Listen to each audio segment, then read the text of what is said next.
Hi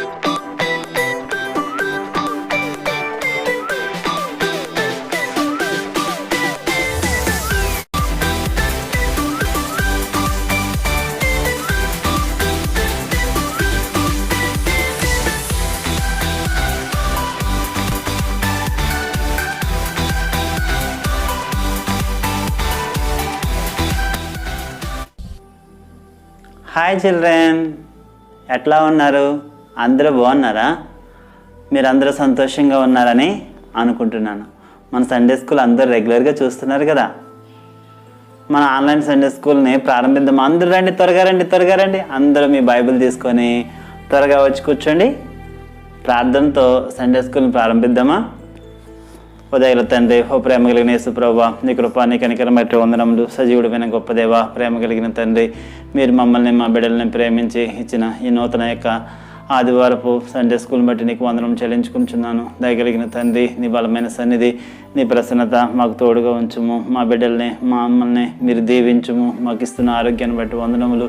దేవా, నీ వాక్యం ద్వారా మీరు మాతో మాట్లాడండి. యేసు ప్రభువా, మీరు మమ్మల్ని ప్రేమించే దేవుడు కనుక మీరు మమ్మల్ని ఎంత ఎక్కువగా ప్రేమిస్తున్నారో మా బిడ్డలు అర్థం చేసుకున్నట్లుగా నీ కృప దయచేయము. నీ సన్నిధి మాతో ఉంచి మాతో మాట్లాడమని యేసు నామమున వేడుకొనుచున్నాం తండ్రి, amen. Children, are you ready? మీరందరూ పాటలు పాడడానికి సిద్ధంగా ఉన్నారా?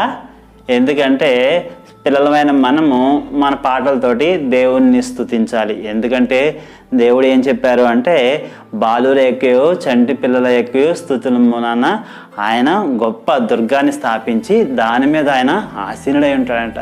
కాబట్టి మన దేవునికి మనం పాడే పాటలన్నా మనం అర్పించే స్తుతులన్నా చాలా ఇష్టం. కాబట్టి మీరందరూ రెడీగా ఉన్నారా? Are you ready? Oh yes, very good. ఇప్పుడు మనం కొన్ని పాటలు చూద్దాం.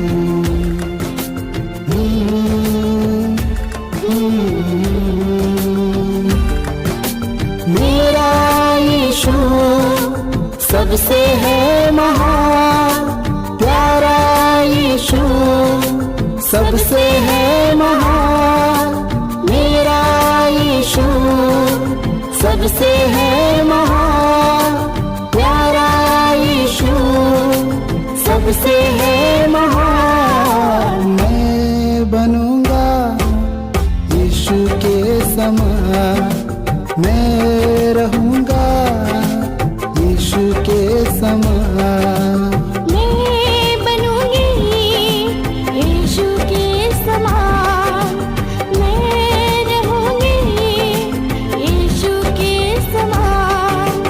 यीशु यीशु यीशु के समान, यीशु यीशु यीशु के समान।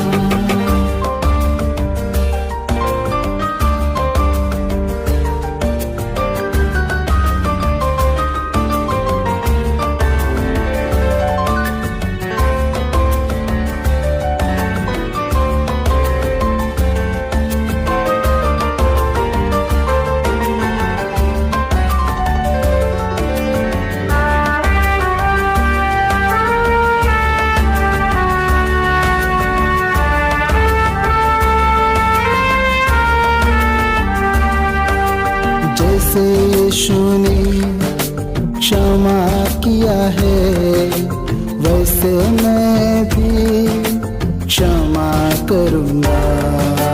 जैसे यीशु ने क्षमा किया है, वैसे मैं भी क्षमा करूंगी।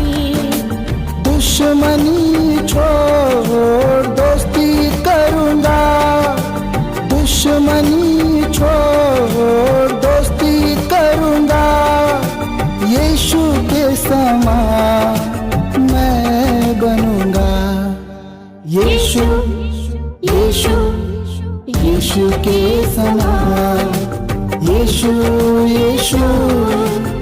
यीशु के समान।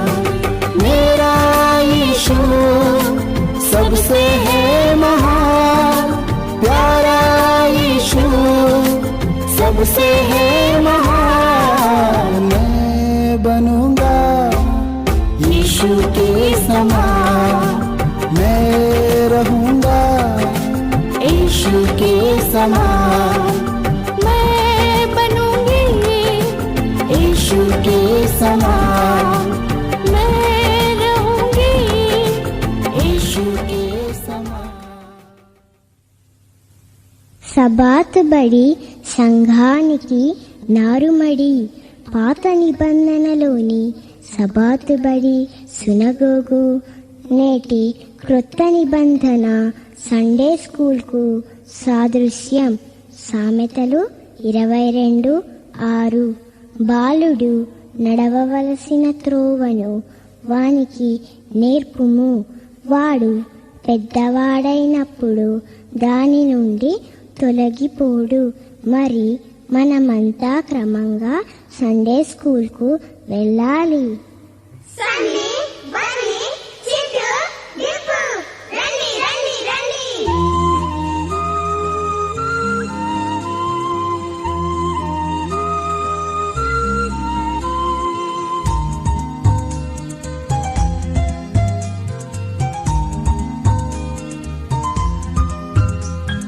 రండి రండి చిన్న పిల్లలారా, సబాత్ బడికి రారండి.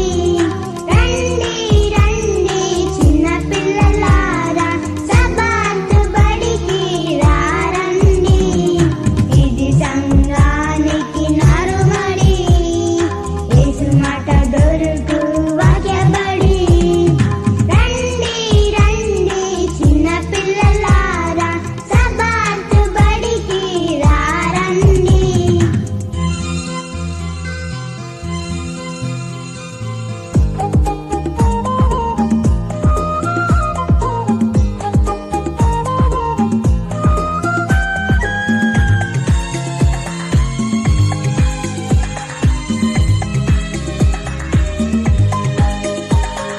చిన్ని చిన్ని హృదయాలలో వాక్యపు విత్తనాలను, చిన్ని చిన్ని హృదయాలలో వాక్యపు విత్తనాలను నాటి ఫలింపజేసి త్రోవను నేర్పుబడి, నాటి ఫలింపజేసి త్రోవను నేర్పుబడి. రండి రండి చిన్న పిల్లలారా, సబాత్ బడికి రారండి.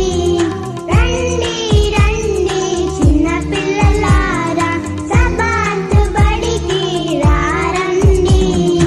ఇది సంఘానికి నారుమడి, యేసు మాట దొరుకు వాక్యబడి.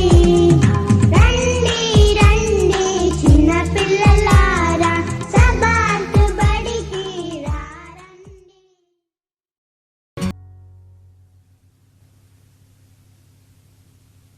యెషయా గ్రంథము 49వ అధ్యాయము 6వ వచనం ఇలా చెబుతుంది: భూది గంతముల వరకు నీవు నేను కలుగజేయి రక్షణకు సాధనమవుటకై అన్యజనులకు వెలుగై యుండునట్లు నిన్ను నియమించి ఉన్నాను. మనమంతా యేసయ్య పనివారం.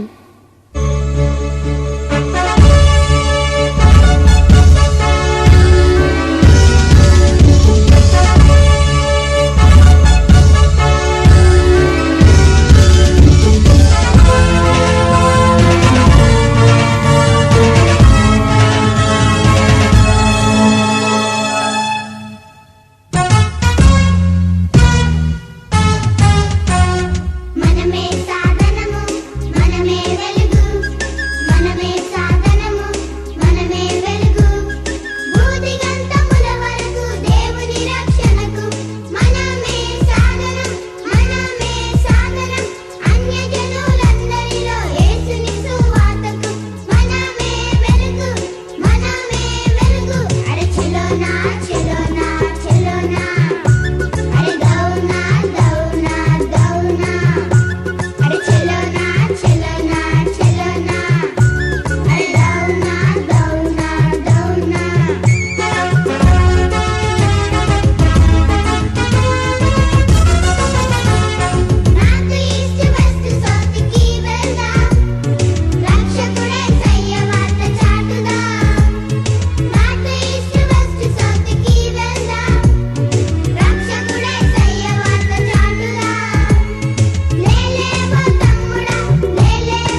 did Moses cross the Red Sea?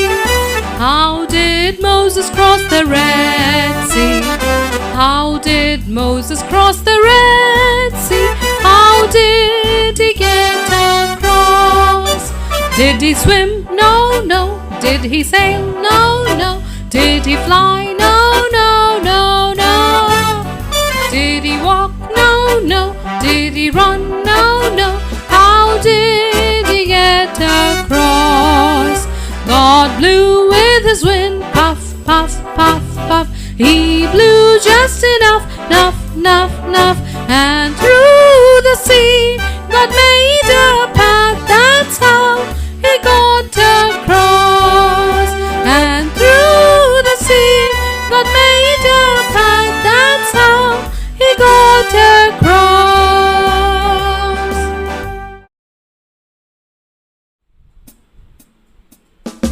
How did Moses cross the Red Sea? How did Moses cross the Red Sea? How did Moses cross the Red Sea? How did he get across? Did he swim? No, no. Did he sail? No, no. Did he fly? No, no, no, no. Did he walk? No, no. Did he run? No, no. How did he get across? God blew with his wind, puff, puff, puff, puff. He blew just enough, enough, enough, enough. And through the sea, God made a path. That's how he got across. And through the sea, God made a path. That's how he got across. పాటలో చక్కగా పాడారు కదా, నేర్చుకుంటున్నారా? ప్రతి పాటలో అర్థాన్ని మనం గ్రహించాలి. అర్థవంతంగా మనం హృదయపూర్వకంగా పాడినప్పుడు దేవుడు మన స్తుతిని అంగీకరిస్తాడు. సరే, ఈరోజు మనం కొన్ని విషయాలు నేర్చుకుందాం. ఈరోజు మనం ఏ విషయం నేర్చుకుందాం? సరే, మీలో చాలామందికి, అందరికీ అని చెప్పొచ్చు, ఎందుకంటే ప్రతి వారికి చాలా అవసరాలు ఉంటాయి కదా. మనిషి అన్న తర్వాత అనేక సందర్భంలో ఏదో ఒకటి అవసరం ఉంటుంది. కాబట్టి మన అవసరాలు ఏం చేస్తాం? సాధారణంగా మనమైతే తల్లిదండ్రులకి చెప్తాం. ఎందుకంటే మనం పిల్లలం కదా, తల్లిదండ్రులకు తప్పితే మన అవసరాలు ఎవరు తీరుస్తారు? తల్లిదండ్రులకు తీరుస్తాం. కానీ మనం చెప్పిన ప్రతిసారి తల్లిదండ్రులు మన అవసరతలు అన్నీ తీరుస్తారా?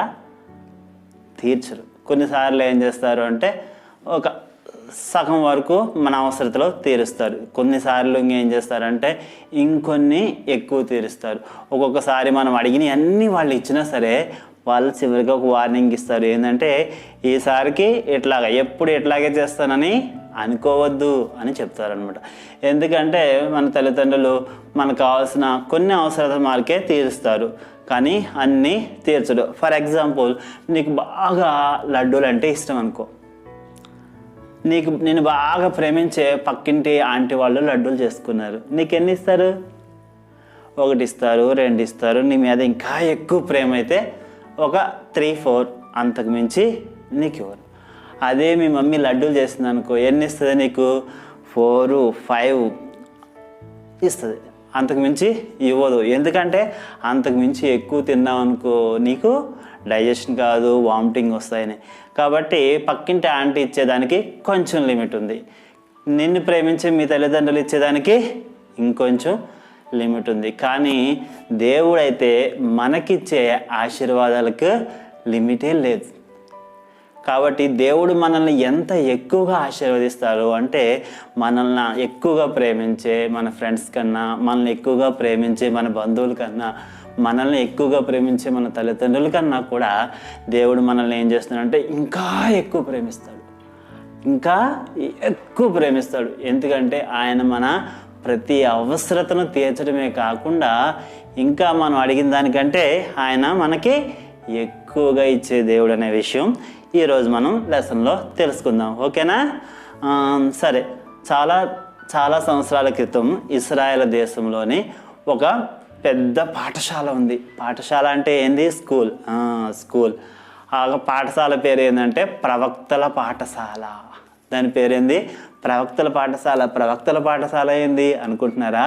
ప్రవక్త అంటే తెలుసు కదా, ప్రవక్త అంటే దేవుని ఆత్మచేత నింపబడి ప్రవచించేవాడు. ప్రవచనము అంటే జరగబోయే వాటిని దేవుని ఆత్మ ద్వారా ముందుగానే తెలుసుకొని తన ప్రజలను హెచ్చరించే వ్యక్తిని ప్రవక్త అంటారు. కాబట్టి ఇశ్రాయేల్ దేశంలో ప్రవక్తల ఒక పాఠశాల ఉండేది. అంటే ఈ పాఠశాలలో అనేక మంది ప్రవక్తలు తర్ఫీదు పొందుతూ ఉండేవారు. ఈ ప్రవక్తల పాఠశాల అందరికీ హెడ్ మాస్టర్ ఎవరో తెలుసా? ఎలీషా. ఎవరు? ఎలీషా. ఎలీషా గారు చేసిన అద్భుతాలు ఎన్నో మీకు తెలుసు కదా, గుర్తున్నాయా? ఒకటన్నా గుర్తొచ్చిందా? ఎలీషా అని పేరు చెప్పగలనే? Very good. ఎందుకంటే దేవుడు ఎలీషాని వాడుకొని చాలా అద్భుతాలు చేశాడు. కాబట్టి ఈ ప్రవక్తల పాఠశాలకి హెడ్ మాస్టర్ ఎవరు? ఎలీషా గారు. ఈ ప్రవక్తల పాఠశాలలో కొంతమంది చిన్న ప్రవక్తలు, పెద్ద ప్రవక్తలు వాళ్ళందరూ ఏమవుతుందంటే తర్ఫీదు పొందుతూ ఉన్నారు. ఈ తర్ఫీదు పొందుతున్న దాంట్లో ఒక ప్రవక్త ఉన్నాడు. ఈయనకి ఏమైందంటే పెళ్ళయింది, భార్య ఉంది, ఇంకా ఆయనకి 2 కుమారులు ఉన్నారు. ఈ ప్రవక్త గారు ఏం చేశారంటే కొంతకాలానికి అనారోగ్యం వచ్చింది. అంటే మనిషి అన్న తర్వాత రోగాలు ఖచ్చితంగా వస్తూ ఉంటాయి కదా. కాబట్టి ఈ ప్రవక్తకి ఏంటంటే చాలా అనారోగ్యమైంది. చూసారు కదా, మనం అనారోగ్యం వస్తే ఏం చేస్తాం? వెంటనే మన స్కూల్కి డుమ్మ కొడతాం కదా. అట్లాగే ఈ ప్రవక్తల పాఠశాలలో ఉన్న ఈ వ్యక్తికి అనారోగ్యం రావడం బట్టి ఏం చేస్తాడంటే తన సొంత గ్రామానికి ఆయన వెళ్ళాడనమాట. వెళ్ళిన తర్వాత ఎప్పుడైతే అనారోగ్యం వస్తుందో మనకి 2 విషయాలు బాగా గుర్తుంటాయి. ఎందుకంటే ఏ పని చేయడానికి మనకి శక్తి ఉండదు, కాబట్టి మనం ఏ పని చేయలేము. రెండోది ఏంటంటే ఎప్పుడైతే అనారోగ్యం వచ్చిందో మనకి ఖర్చు కూడా చాలా ఎక్కువ అవుతుంది. ఎందుకంటే మందులకని, ఫ్రూట్స్ అని, మంచి ఆహారం అని మనం తీసుకోవాలి కదా. కాబట్టి వీటికి చాలా ఖర్చు అయ్యేదన్నమాట. ఈ ప్రవక్తల యొక్క పాఠశాలలో చదువుకున్న ఈ ప్రవక్త గారు వారికి వచ్చిన అనారోగ్యాన్ని బట్టి పాపం ఏ పని చేయలేకపోయాడు. కాబట్టి ఏమైందంటే ఇన్కమ్ అనేది లేదు. ఇంకోటి ఏంటంటే తనకున్న అనారోగ్యాన్ని బట్టి మందులు, ఫ్రూట్స్, మంచిగా ఆహారం ఇవన్నీ తీసుకోవడానికి ఇంకా ఎక్స్ట్రా అదనంగా డబ్బు అవుతుంది. కాబట్టి ఈయనకేమైందంటే చాలా డబ్బు ఖర్చు అవుతూ వచ్చింది. వాళ్ళ యొక్క భార్య ఏం చేస్తుందంటే ఎంత ఖర్చు అయినా పర్వాలేదని తన భర్తను ఎట్లాగైనా కాపాడుకోవాలని దొరికిన ప్రతి చోట అప్పు తెచ్చి ఏం చేశారు అంటే కట్టారనమాట. అప్పు తెచ్చి తన భర్తను ఎట్లాగైనా బతికించుకోవాలని చేశారు. చాలా ఖర్చు అయింది, చాలా అప్పు చేశారనమాట. రోగం తగ్గుతుంది అనుకున్నారు, కానీ ఏమైందంటే షణ్గా రోగం మరీ ఎక్కువైపోయి ఆ ప్రవక్త కాస్త చనిపోయాడు.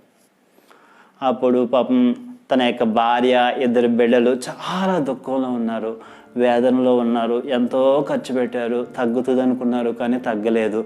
ఇప్పుడు దాని దగ్గర డబ్బులు లేవు. పైగా ఆయన యొక్క అనారోగ్యం తగ్గించుకోవడం కోసం ఎన్నో అప్పులు చేశారు.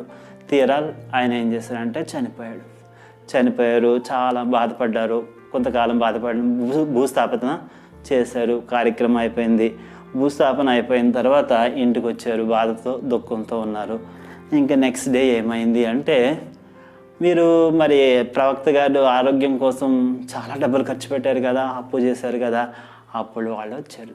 అప్పులు వాళ్ళంటే తెలుసు కదా, ఎవరైతే మనకి డబ్బు అప్పు కింద ఇస్తారో వాళ్ళు అంటారు అప్పులు వాళ్ళు అంటారు. అప్పులు వాళ్ళు వచ్చి అమ్మ ఎంతకాలం ఈ ప్రవక్త గారు బతుకుంటారో, నా అప్పు తీరుస్తారు అని చెప్పి మేము ఎదురు చూసాము, కానీ ఏమైంది అనుకోకుండా ఆయన చనిపోయారు. మరి ఇప్పుడు మా అప్పు ఎవరు తీరుస్తారమ్మా అంటూ వాళ్ళు ప్రశ్నించారు. ఆమె ఏమీ చెప్పలేక మౌనంగా ఉన్నారు. అప్పుడు అందులో ఒక ఆయన నుండి, అమ్మ నువ్వు అప్పు తీర్చలేవు, లేకపోతే నువ్వు అప్పు తీర్చే వరకు నీకు 2 పిల్లలు ఉన్నారు కదా, వాళ్ళిద్దరి పిల్లల్ని ఏం చేయి, మా దగ్గర దాసులుగా పంపించు, బానిసగా పంపించు అని అనమాట. నీ అప్పు తీరే వరకు నీ పిల్లల్ని బానిసలుగా మాతో పంపించు అన్నాడంట. ఆ రోజుల్లో ఇశ్రాయేల్ దేశంలో ఒక చట్టం ఉండేది. అదేంటంటే తల్లిదండ్రులు అప్పు చేసి తీర్చలేకపోతే వారికి ఉన్న పిల్లల్ని బానిసలుగా అమ్మి ఆ అప్పు తీర్చవచ్చు. కాబట్టి దాన్ని ఆధారంగా చేసుకొని ఈ అప్పుల వాళ్ళు ఏమన్నారంటే, మీ 2 పిల్లలు ఉన్నారు కదా, వాళ్ళిద్దరిని బానిసలుగా మాకు పంపించే, నీ అప్పు తీరిపోతుంది అన్నాడు.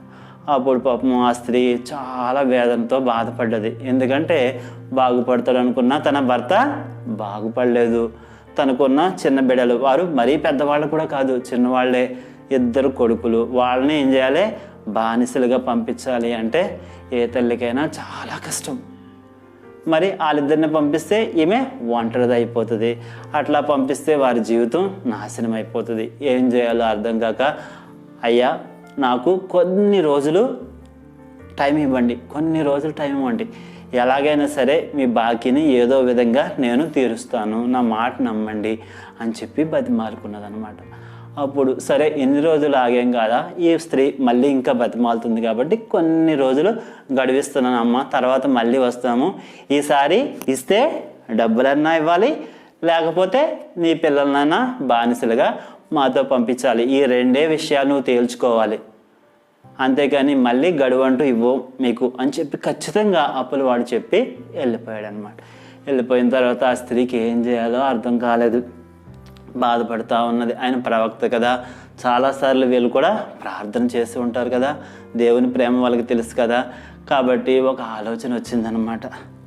నా భర్త మంచిగా ఉన్నప్పుడు ప్రవక్తల పాఠశాలలో ఈయన శిష్యుడిగా ఉన్నాడు కదా, సరే ఆ యొక్క హెడ్ మాస్టర్ అయిన ఎలీషా గారి దగ్గరికి వెళ్ళి నా కష్టమంతా చెప్పుకుంటాను. ఆయన దేవుని సేవకుడు కదా, ఏదన్నా నాకు సలహా ఇస్తాడేమో, లేకపోతే నాకు ఏదన్నా కొంత సొమ్ము సహాయం చేస్తారేమో, కొంత ధనం నాకు సహాయం చేస్తారేమో అని చెప్పి ఆలోచించిందనమాట. ఆ స్త్రీ వెళ్ళి ఏం చేసిందంటే ఆ ప్రవక్తల పాఠశాలకు వెళ్ళి అక్కడ ఉన్న హెడ్ మాస్టర్ అయిన ఎలీషా గారిని కలిసిందనమాట. ఎలీషా గారు కలిసిన తర్వాత అన్నది, సార్ నా సంగతి మీకు తెలుసు, నా భర్త ఒకప్పుడు మీ ప్రవక్తల పాఠశాలలో ఒక స్టూడెంటు, ఇప్పుడు ఆయన ఏం చేశారంటే అనారోగ్యంతో చనిపోయాడు. ఆయనకు అనారోగ్యం ఉన్నప్పుడు ఎంతో ఖర్చు అయింది, ఎన్నో మందుల కోసమని లేకపోతే ఆహారం కోసమని ఎంతో ఖర్చు చేసాము. మా దగ్గర డబ్బులు లేవు కాబట్టి అప్పు చేసి ఎట్లాగైనా నా భర్తను కాపాడుకోవాలని ప్రయత్నించాను సార్, కానీ అనుకోకుండా దేవుడు ఆయన్ని తీసుకుని వెళ్ళిపోయాడు. నేను నా బిడ్డలు అనాథలుగా అయిపోయాము.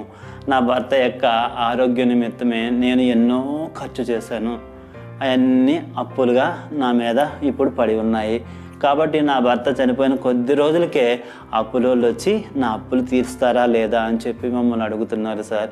ఒకవేళ అప్పులు తీర్చకపోతే నా చిన్న బిడ్డని 2 బానిసలుగా తీసుకొని వెళ్ళిపోతారట. వారు చూస్తే చాలా చిన్నోళ్ళు, వారిని బానిసలుగా ఇచ్చేస్తే నేను ఒక్కదాన్నే ఒంటరిగా అయిపోతాను. మరి ఏం చేయాలి సార్, మీరు ఏమన్నా సలహా చెప్పండి అని చెప్పి అడిగిందనమాట. అడిగితే ఆయన ఏం చేశాడు, అమ్మ నువ్వు కొంతసేపు వెయిట్ చేయి, నేను కూడా దేవుని సన్నిధి కొంత సమయాన్ని గడిపి తిరిగి వస్తానని చెప్పి ఆయన ఏం చేశాడంటే దేవుని సమయాన్ని దగ్గరికి వెళ్ళి ప్రార్థన చేసి, ప్రభువా ఇలాంటి పరిస్థితి, నేను ఏ విధంగా వీరికి సహాయం చేయాలి, లేకపోతే ఏం సమాధానం చెప్పాలి అని ఆయన ఏం చేశాడంటే దేవుని వద్దకు కనిపెట్టి మళ్ళీ తిరిగి వచ్చాడనమాట.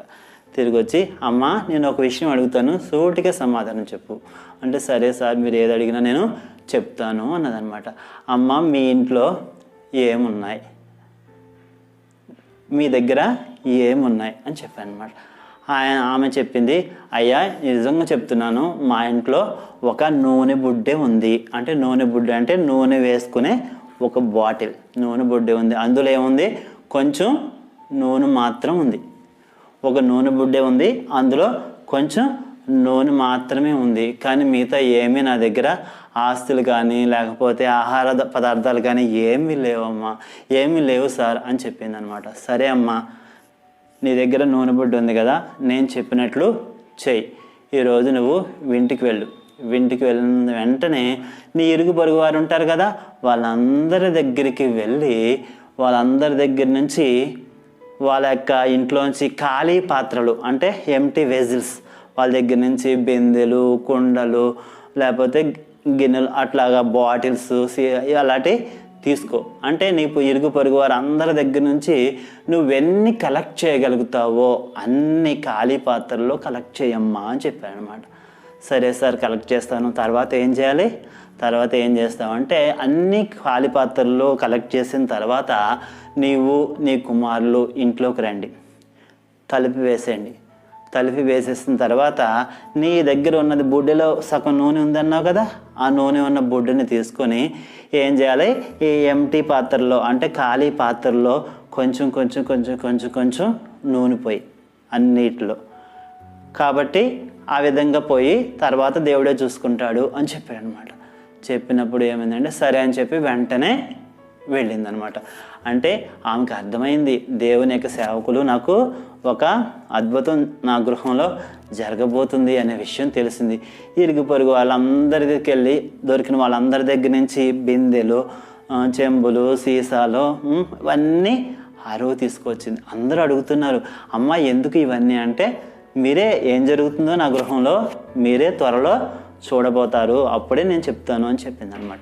ఆ విధంగా ఏం చేస్తారంటే తన పిల్లలు తాను ఇరుగు పొరుగు వారి నుంచి అన్ని నుంచి కుండలు, బిందులు, సీసాలు అన్ని పాత్రలు తీసుకొచ్చి తన ఇంటిలో పెట్టారనమాట. అన్ని పాత్రలు ఇంటి నిండా పేర్చారు. ఇల్లు మొత్తం ఎట్లా నిండిపోయిందంటే ఖాళీ పాత్రలతోటి మొత్తం నిండిపోయిందనమాట. నిండిపోయిన తర్వాత అప్పుడు వాళ్ళ యొక్క కుమారుని అడిగింది, ఇంకేమన్నా ఎక్కడన్నా ఖాళీ ఉన్నదంటే, మమ్మీ ఇల్లంతా ఖాళీ పాత్రలతో నిండిపోయింది, ఇంకెక్కడ పెట్టడానికి ప్లేస్ కూడా లేదు. అవునా, సరే అయితే అందరూ లోపలికి వచ్చేయండి రా అని చెప్పి వాళ్ళిద్దరూ లోపలికి వచ్చేసారు. వాళ్ళ మమ్మీ గడిపెట్టేసి ఆ ప్రవక్త చెప్పినట్లు వాళ్ళ ఇంటిలో ఒక నూనె డబ్బాని బుడ్డెలో ఉన్న నూనెని తీసుకొని ఒక పాత్రలో వేసిందనమాట. ఇలా పాత్రలో కొంచెం వేగానే ఏమైందంటే ఆ పాత్ర అంతా నూనెతో నిండిపోయింది. మళ్ళీ ఏం చేస్తుంది, ఇంకో పాత్రలో వేసింది. అప్పుడు ఆ పాత్ర అంతా నూనెతో నిండిపోయింది. ఇంకో పాత్రలో వేసింది, అలా నూనెతో నిండిపోయింది. ఆ పిల్లలు ఏం చేస్తున్నారంటే ఒక్కొక్కటి వాళ్ళ మమ్మీ దగ్గరికి తీసుకొస్తుంటే ఆమె అందులో నూనె వేస్తుంది. కొద్దిగా వేసేటప్పటికి నిండిపోతుంది. అట్లా మొత్తం వాళ్ళ ఇంట్లో ఉన్న పాత్రలన్నీ తెస్తా ఉన్నది. నెక్స్ట్ అంటుంది. వాళ్ళు తీసుకొస్తున్నారు, అందులో వేస్తుంది, నూనెతో నిండిపోతుంది, దాన్ని పక్కన పెడుతున్నారు. మళ్ళీ నెక్స్ట్ అంటుంది, మళ్ళీ తెస్తున్నారు, నూనె పోస్తుంది, దాంతో నిండిపోతుంది, దాన్ని పక్కన పెడుతున్నారు. అలా నెక్స్ట్ అన్నారు. అప్పుడు లాస్ట్ మమ్మీ ఇదే ఇంకా లాస్ట్ అని చెప్పింది అనమాట. చెప్తే లాస్ట్గా వేసింది. ఇంకేమైంది, బుడ్లో నూనె కాస్త అయిపోయింది, ఉన్న పాత్రలన్నీ నిండిపోయినాయి మొత్తం. అంటే ఇప్పుడు వాళ్ళ ఇంటి నిండా ఏముంది, ఖాళీ పాత్రలో ఏమున్నాయి, ఇప్పుడు ఖాళీ పాత్రల నిండా నూనెతో నిండి ఉన్నదన్నమాట. అంటే నూనెతో ఖాళీ పాత్రలన్నీ నిండి ఉన్నాయి. ఈమె ఏం చేస్తుందంటే వెంటనే సంతోషంగా ప్రవక్త దగ్గరికి వెళ్ళింది. ఎలీషా దగ్గరికి వెళ్ళి, సార్ మీరు చెప్పారు కదా, మీరు చెప్పిన ప్రకారం నేను ఇలా చేస్తే నా పాత్రలన్నీ నూనెతో నిండిపోయినాయి అంటే, అమ్మ మంచిది, నువ్వేం చేయి, ఇప్పుడు ఏంటంటే ఆ నూనె అంతా ఏం చేయాలి, షాప్ తీసుకెళ్ళి దాన్ని అమ్మిన తర్వాత దానికి వచ్చిన డబ్బు ఉంటుంది కదా, ఆ డబ్బుతో ఏం చేయాలంటే నీ అప్పు అంతా అప్పు తీర్చేగా ఇంకా డబ్బు మిగులుతుంది కదా, ఆ డబ్బుతోటి నువ్వు నీ పిల్లలు సంతోషంగా జీవించండి అని చెప్పి ఆయన చెప్పాడు. ఆ విధంగానే ఏం చేసిందంటే ఆ నూనెను అంతా తీసుకొని వెళ్ళి షాపులో అమ్మి వచ్చిన డబ్బులతోటి ఏం చేసింది, అప్పు తీర్చేగా ఇంకా చాలా డబ్బు మిగిలిందనమాట. ఈ డబ్బుతో వాళ్ళు ఏం చేసి ఉంటారు, తర్వాత వారు ఒక వ్యాపారం చేసుకొని ఉండొచ్చు, ఇంకా వారి జీవితం అంతా వారు దాని ద్వారా గడిపి ఉండొచ్చు. చూశారు కదా పిల్లలు, ఇక్కడ దేవుని యొక్క బిడ్డల యొక్క సలహా మేరకు తను చెప్పింది చేయడాన్ని బట్టి ఏమైందంటే తన కుటుంబంలో ఉన్న అవసరత తీరింది. తన కుటుంబంలో ఉన్న అవసరం తీరడం మాత్రమే కాదు, ఇంకా ఎక్కువగా ఏమైంది అంటే ఎంతో ఇన్కమ్ వాళ్ళ యొక్క సొంతమైంది. అర్థమైంది కదా. కాబట్టి మనకి ఎప్పుడైనా ఏదైనా ఒక సమస్య వచ్చినప్పుడు మనం ఏం చేయాలి అంటే మనం దేవుని యొద్దకు మనం వెళ్ళాలి. ఎందుకంటే దేవుడు మనకి ఏం చేస్తాడంటే మనకి ఎంత కావాలో అంత మాత్రమే కాకుండా ఇంకా ఎక్కువ సమృద్ధిగా ఇచ్చే దేవుడు. ఆమె చేసిన మంచి విషయం ఏంటంటే తనకు వచ్చిన కష్టంలో తను బాధపడుతూ దుఃఖపడుతూ అట్లాగే కృంగిపోలేదు, కానీ దేవుని పిల్లల దగ్గరికి వెళ్ళి వాళ్ళు ఈ సందర్భంలో ఏ విధంగా సలహా ఇస్తారా అనే ఉద్దేశంతో ఏం చేసిందంటే వారి దగ్గరికి వెళ్ళి సలహా అడిగింది. కాబట్టి దేవుని బిడ్డలు ఏం చేస్తారంటే దేవుని ఆత్మ చేత నింపబడతారు. కాబట్టి వారు ప్రార్థన చేసి ఈ సందర్భంలో ఇలా చేయండి అని చెప్తారనమాట. కాబట్టి మనం ఏం చేయాలంటే దేవుని పిల్లల యొక్క సహవాసం ఎప్పుడూ కలిగి ఉండాలి. మనకు వస్తున్న కష్టంలోని లేకపోతే ఇబ్బందుల్లోని అవసరతలో కూడా వారి యొక్క సహాయాన్ని కానీ సలహా కానీ అడిగినప్పుడు ఏం చేస్తారంటే వారు కరెక్ట్గా గైడ్ చేయబడతారు. అట్లా కాకుండా ఏం చేసిందంటే ఆమె డిసైడ్ చేసుకొని నా కొడుకుల్ని బానిసలుగా ఇచ్చేస్తే అది పరిస్థితి వేరే విధంగా ఉండేది. కానీ దేవుని బిడ్డల దగ్గరికి వెళ్ళినప్పుడు వారు ప్రార్థన చేసి మంచి సలహా ఇచ్చారు. ఆమెకి ఏమనుకున్నది, ఏదో కొంచెం డబ్బు ఇస్తారేమో దాంతో కొంచెం సగం అప్పన్న కట్టొచ్చు అని అనుకుని ఉంటుంది.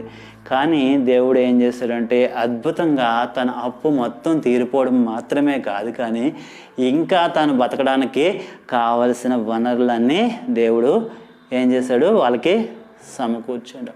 చాలా సందర్భంలో మనకు అనిపిస్తుంది, చూశారు కదా వీళ్ళు మంచివాళ్ళు ప్రవక్తలే, కానీ ఎందుకు చనిపోయాడా, ఎన్ని కష్టాలు వచ్చినాయా ఈ స్త్రీకి, ఇన్ని కష్టాల్లో దేవుడు ఈయనకి ఏం చేస్తున్నాడా అని చెప్పి మనం చాలాసార్లు అనుకోవచ్చు.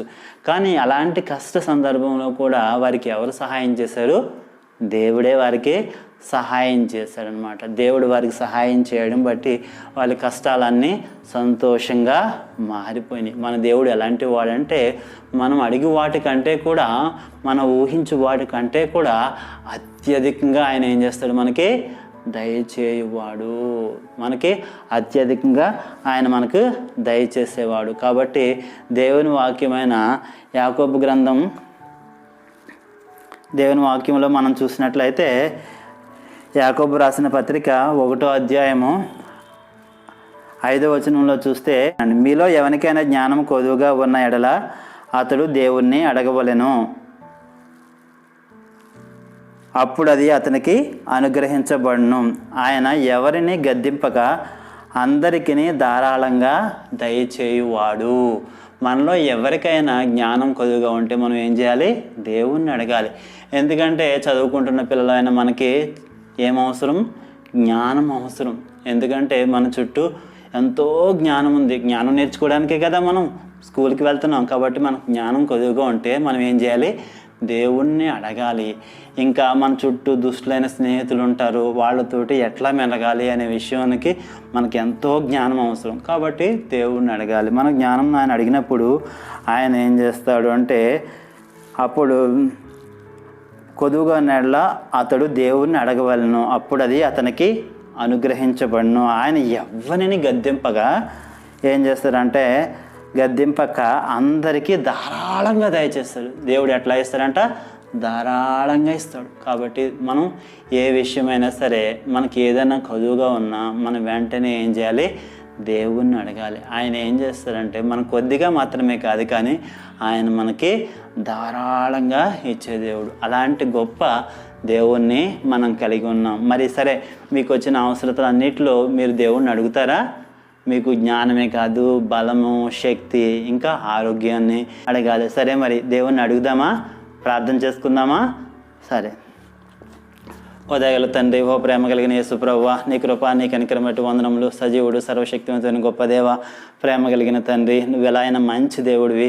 మేము అడుగు వాటికంటే, ఊహించే వాటికంటే కూడా అత్యధికంగా గొప్పగా అధికంగా మీరు దయచేసే దేవుడు కనుక దేవా నీకు వందనములు. నువ్వే చెప్పినావు, మీలో ఎవరికైనా జ్ఞానం కొద్దిగా ఉన్న ఎడల అతడు దేవుణ్ణి అడగవలను, అతడు అతనికి అనుగ్రహించును, ఎవరిని గద్దింపగా ఆయన అనుగ్రహించును అని చెప్తున్నాడు. కాబట్టి నాయన మాకు మా బిడ్డలకి కావాల్సిన జ్ఞానమును దయచేయండి తండ్రి. ఆ జ్ఞానం ద్వారా నేను మహింపరిచే బిడ్డలుగా మీరు మమ్మల్ని చేయండి తండ్రి. మా బిడ్డలందరినీ ఆశీర్వదించండి ప్రభువా. నాయన గొప్ప జ్ఞానం కలిగిన వారిగా వీరిని దీవించుము, మమ్మల్ని దీవించుము, ఆరోగ్యము నిమ్మని మా ప్రార్థన ఆలకించమని యేసునామమున వేడుకొంచున్నాను తండ్రి.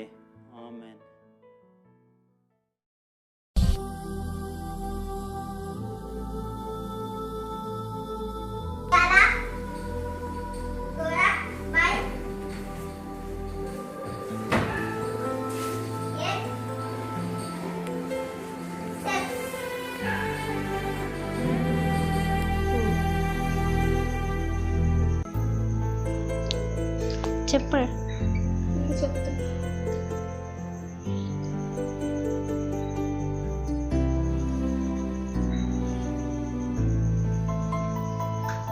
అదేంటి?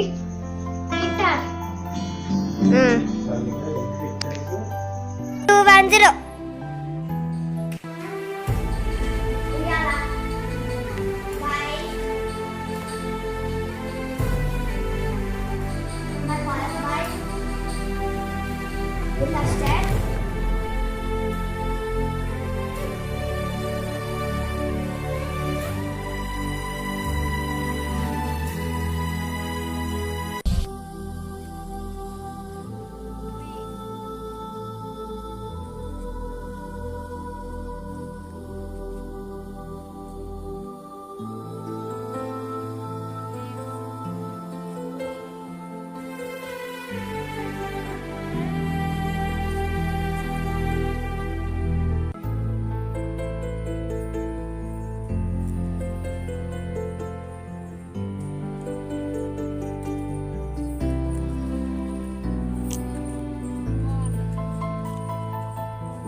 ఏంటో చెప్పు. ముట్టుకున్నది డోర్.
సాధు సుందర్ సింగ్. అతడు ధరించిన పలుచని దుస్తులు చలిని ఆపలేకపోతున్నాయి. మంచు కొండల్లో చెప్పులు లేకుండా నడుస్తున్నందున కాళ్ళల్లో పుళ్ళు పడి రక్తం కారుతూ అతడు నడిచినంత మేర రక్తపు జాడలు ఏర్పడ్డాయి. అలసటతో బాధతో కాళ్లకు బ్యాండేజీ కట్టుకుంటూ కూర్చున్న అతన్ని సమీపించిన మరొక వ్యక్తి ఎలా ఉన్నారు అని పలకరించాడు. నా అద్భుత రక్షకుని యందు ఆనందిస్తున్నానని జవాబిచ్చాడు ఆ వ్యక్తి. ఈ మంచు పర్వతాల్లో కాళ్ళకి ఏమీ వేసుకోకుండా వట్టి పాదాలతో ఎందుకు ప్రయాణిస్తున్నారు? చూడండి, మీ పాదాలు పుళ్ళు పడి ఎలా రక్తం కారుతుందో అని అడగ్గా, సిలువలో రక్తం కార్చిన నా ప్రభువు పాదాలని ప్రజలకు గుర్తు చేయటానికే నేను ఇలా ఉన్నానని సమాధానం ఇచ్చిన ఆ స్ఫురద్రూపి అయిన యువకుడే సాధు సుందర్ సింగ్. సిలువలో మరణించిన తన రక్షకునిలా తాను కూడా శ్రమలను అనుభవించి టిబెట్ లాంటి దేశాల్లో క్రీస్తు ప్రభువును గురించి చాటుటకు దేవుడు తనను ఏర్పరచుకున్నాడని విశ్వసించాడు సుందర్ సింగ్. సాధు సుందర్ సింగ్ 1889 సెప్టెంబర్ 3వ తేదీన పంజాబ్లోని రాంపూర్ అనే గ్రామంలో మత వైరాగ్యంతో నిండిన సిక్కు కులమందు పుట్టాడు. ఆయన తండ్రి పాటియాలా సంస్థానంలో ఉన్నటువంటి రాంపూర్ అనే పట్టణంలో ప్రసిద్ధిగాంచిన సర్దార్ షేక్ సింగ్. అతడు ధనవంతుడు, భూస్వామి కూడాను. సాధు సుందర్ సింగ్ 7 ఏండ్ల వాడై ఉన్నప్పుడు సంస్కృతంలో భగవద్గీతను వల్లించాడు. క్రిస్టియన్ స్కూల్లో చదువుతున్నప్పటికీ తన సిక్కు మత వైరాగ్యంతో నిండి ఉండేవాడు. మతాభిమానంచే ఆ స్కూల్లో క్రీస్తును ద్వేషించిన ఇతర పిల్లలతో కలిసి వారికి నాయకుడయ్యాడు. క్రిస్టియన్ పాఠశాలలో సుందర్ సింగ్కు ఇచ్చిన బైబిల్ గ్రంథాన్ని అతడు చించి కాల్చివేశాడు. అయితే బైబిల్ను కాల్చిన దినము నుండి అతని హృదయంలో గొప్ప కలవరం కలిగింది. నిజ దేవుణ్ణి తెలుసుకోవాలనే తృష్ణ ఆయనలో బయలుదేరింది. ఒక తెల్లవారుజామున లేచి చన్నీళ్ల స్నానం చేసి గదిలోనికి వెళ్ళి తనకు తెలిసిన దేవుళ్ళన్నిటి పేర ప్రార్థించటం మొదలుపెట్టాడు. తనకు ఏ దేవుడు కనిపించకపోగా తన ప్రార్థనకు జవాబు రాలేదని విసిగిన సుందర్ రైలు పట్టాల మీద పరుండి ఆత్మహత్య చేసుకోదలిచాడు. అయితే చివరిసారిగా అసలు దేవుడంటూ ఒకడుంటే నాకు కనిపించమని పట్టుదలతో ప్రార్థించాడు. అప్పుడు ఆ గది ప్రకాశమానమైన వెలుగుతో నిండింది. ప్రభువైన యేసు యొక్క మహిమగల ముఖము కనిపించింది. మేకులతో గాయపరచబడిన తన హస్తములు చాచి, ప్రియుడా, నీ కొరకు నా ప్రాణం పెట్టి తిని నన్నెందుకు హింసించుచున్నావు అని ప్రభువు మాటలు విన్నాడు. ఆ మాటలు విన్న మరుక్షణమే ఆయన హృదయం మెరుపులాగా వెలుగు పుట్టింది. పరమానందం కలిగింది. అతని హృదయం మారిపోయింది. గొప్ప సంతోషంతో గంతులు వేయిచు, నేను ప్రభువును చూచి తిని, యేసు ప్రభువే నిజమైన రక్షకుడు, ఆయన వెలుగుతో నన్ను దర్శించాడు అని కేకలు వేయటం మొదలుపెట్టాడు. నేను ప్రభువును చూశాను అని పట్టలేని సంతోషంతో గంతులు వేయచు గదిలో నుండి బయటకు వచ్చిన సుందర్ని చూచిన తండ్రి ఆశ్చర్యపోయాడు.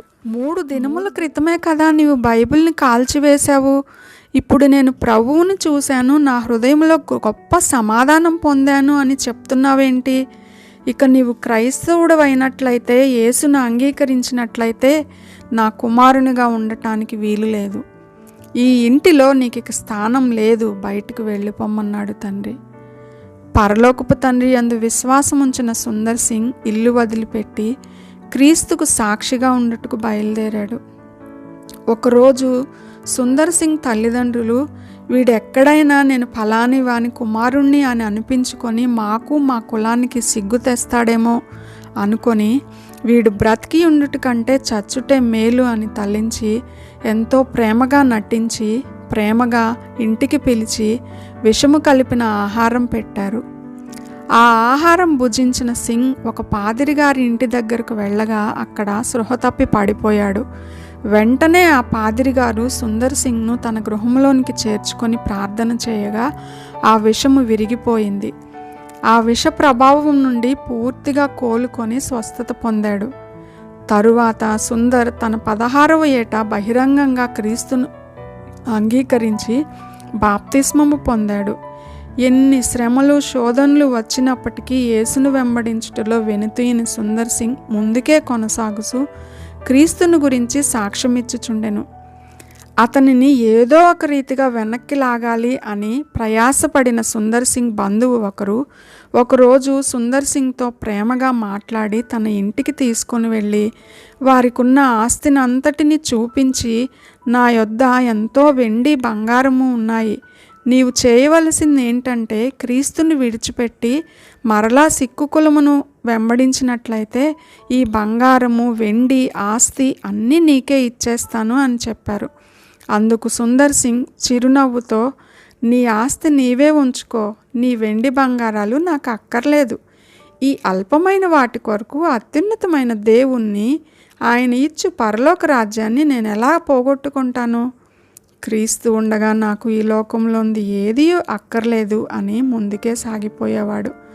థామస్ కెంపస్ రాసిన క్రీస్తు అనుకరణ అను పుస్తక పఠనము సుందర్ సింగ్ను ఎంతగానో ప్రభావితం చేసింది. క్రీస్తు శ్రమలలో పాలిభాగస్థుడు కావాలనే వాంఛతో పరిశుద్ధపరచబడిన జీవితం కొరకు ఉపవాస ప్రార్థనలు చేసేవాడు. I have decided to follow Jesus, no turning back, no turning back, the cross before me, the world behind me అని పాడుకుంటూ ఒక బైబుల్ని, దుప్పటిని మాత్రం వెంట పెట్టుకొని తన జీవితంలో ముందుకే సాగిపోయేవాడు. హిమాలయ పర్వతాల్లో మంచుగడ్డలపై కాళ్లకు చెప్పులు లేకుండా నడుస్తూ టిబెట్ ప్రాంతంలో మూర్ఖులైన జనులకు క్రీస్తు ప్రేమను గురించి ప్రకటించాడు. సువార్త సేవలో ఎన్నో కష్టాలు, ఎదిరింపులు, శ్రమలు, చివరికి అనేక సార్లు ప్రాణాపాయాలు కలిగినను యేసు వైపు చూచుచూ ముందుకే సాగాడు. ఒకసారి నీరు లేని ఒక పాడుబడిన బావిలో పడవేయబడినప్పటికీ ప్రభువు మరణం నుండి అతన్ని ఆశ్చర్యంగా తప్పించాడు.